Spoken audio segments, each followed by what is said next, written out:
Hello and welcome to News Across Nigeria, where you find out what's happening now across the entire Nigerian Federation. I am Olumide Macaulay.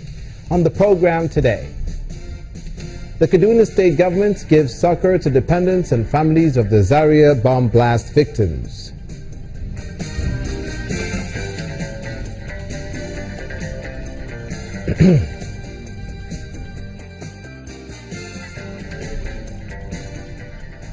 Students and lecturers decry poor state of infrastructure and welfare at the Obafemi Awolowo University, Ile-Ife.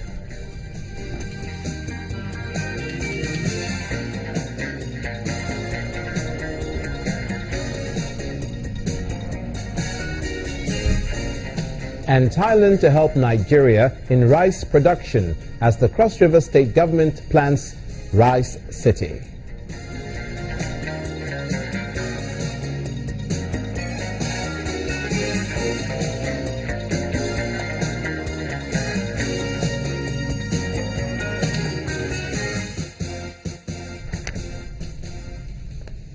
Those stories later in the program. We begin with this one concerning the Assistant Inspector General of Police in charge of Zone 7, Mr. Bala Nasarawa, who says 3 persons have been arrested for alleged involvement in the abduction of 3 clergymen in Kano State on March the 28th, 2016.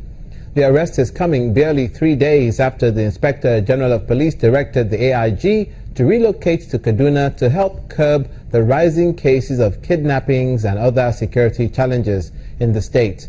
Mr. Nasarawa disclosed that as part of measures to curb kidnapping, some vital strategic readjustment of the command structures will be made to ensure that they get rid of all criminal elements that have been terrorizing residents of the state. The AIG says the suspects will be charged to court as soon as investigations are concluded. He also explains that the Police Anti-Kidnapping Squad, in collaboration with other security agencies, are working tirelessly to arrest the abductors and killers of the late Army Colonel who was kidnapped on March the 28th, 2016. And staying in Kano State in the northwestern part of the country, the state government has compensated victims of the bomb blast that occurred in Zaria on June the 7th last year. Governor Nasir El-Rufai presented 1 million naira checks each to the 24 families at the state government house. While commiserating with them, Governor El-Rufai gave an assurance that the government, in collaboration with security agencies, will ensure protection of lives and property. 25 people, mainly civil servants, were killed and many others injured on June the 7th, 2015, when a suspected female suicide bomber detonated an explosive at the Sabongari local government secretariat in Zaria. The Kano State government has compensated victims of the bomb blast that occurred in Zaria on June the 7th last year. The state governor, Nasir El-Rufai, presented 1 million naira check each to the 24 relatives of the deceased at the state government house.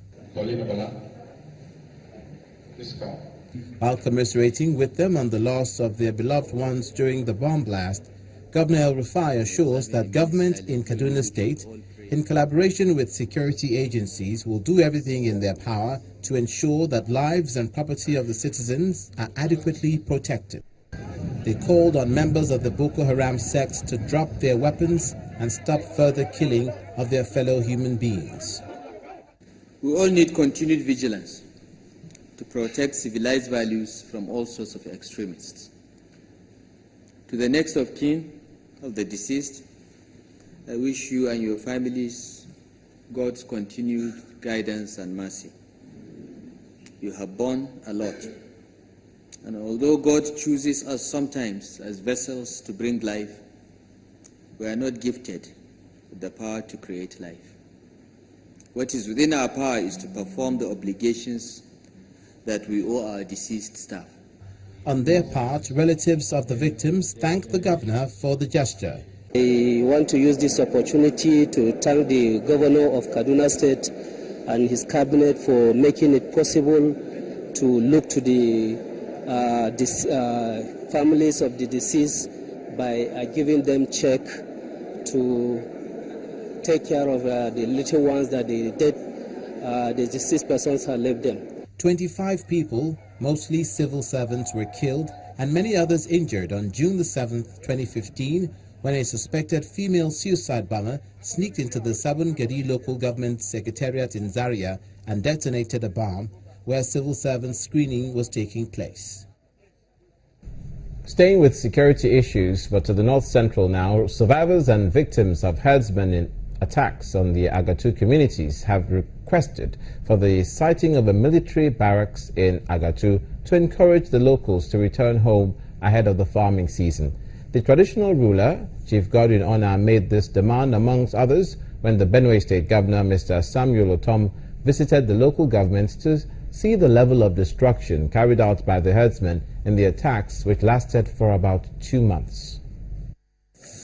Governor Samuel Otom visits communities destroyed by herdsmen in Agatu and is shocked at the level of destruction. This is not acceptable, and the state does not have the capacity to contain with this level of destruction.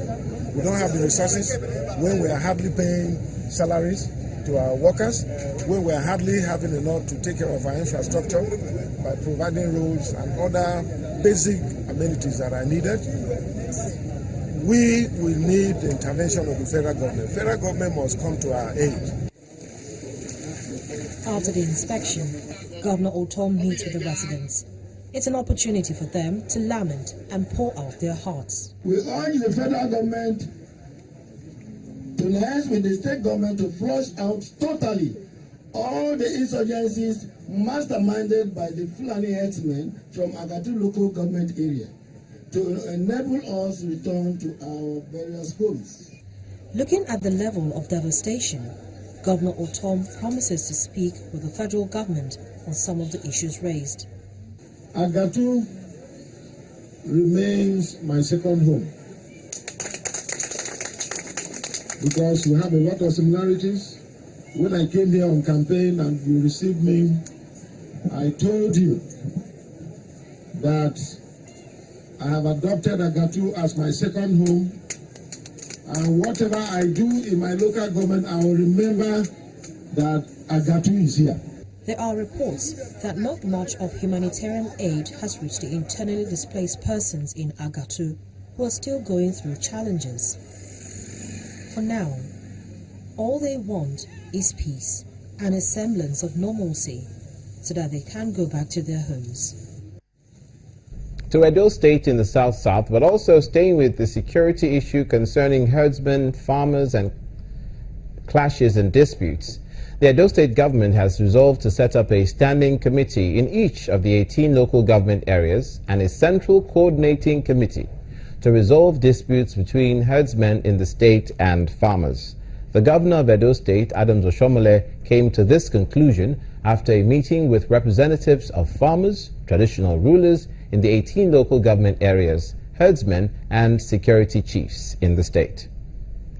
This is a meeting of Fulani herdsmen, traditional rulers, farmers, local government executives, as well as security chiefs, chaired by the convener, Governor Oshiomhole of Edo State.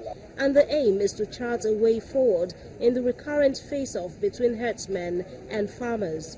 The government has arrived at a decision that we need to convene a stakeholders meeting such as this so that we can deal with these issues. After the governor's opening remarks, some of those present were given the opportunity to air their grievances. You always go into the bush, come across people's farm, eat their garri, cassava, plantain, yams, and all that things. Last week for here, one woman with husband, they go with cassava. The husband wants to go drop the cassava. Before they move the machine, the wife is shot. When the man won't go meet her, the outside man don't need to grab the woman one weapon.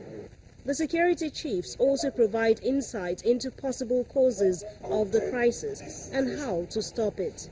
Community leaders should take charge of their youth because many times they, under one guise or the other, also indulge in these activities.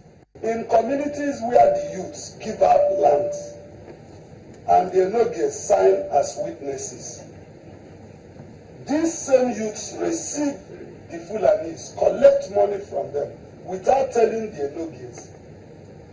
And they stay in the community.